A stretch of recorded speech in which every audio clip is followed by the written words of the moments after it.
Доброго дня. До вашої уваги. Good afternoon. And now we have a press briefing of Presidential Administration spokesman on ATO-related issues, Colonel Lysenko. Good afternoon, dear colleagues. And now the events in the ATO area during the last 24 hours. In Lugansk area, the enemy violated ceasefire 8 times in Popasnyansky region. Provocations were carried out during the day, and the militants opened fire from the side of the villages that are adjacent to Pervomaisk town. In Donetsk area, the situation remains the same. Avdiivka and Zaitsevo are the hottest areas.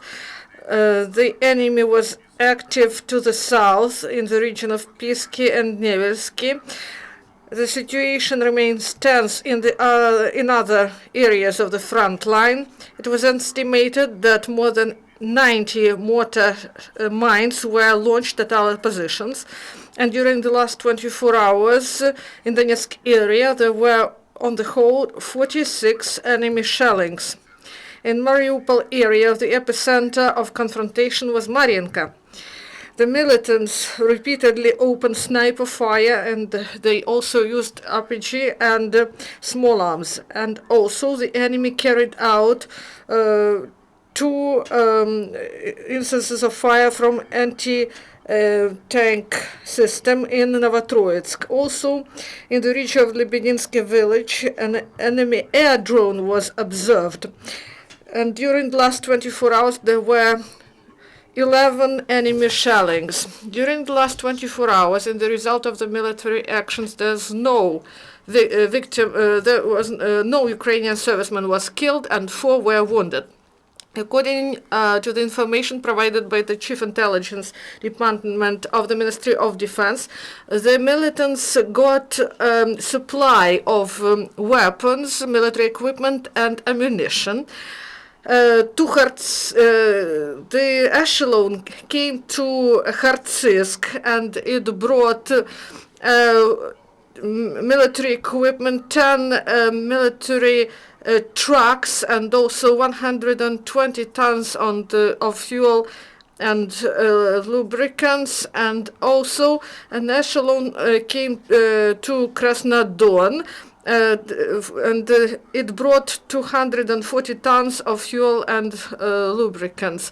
And also they brought 15 tanks and 7 trucks with ammunition to Lugansk. In Popasnyansk region of Lugansk Oblast, SBU officers detained a militant.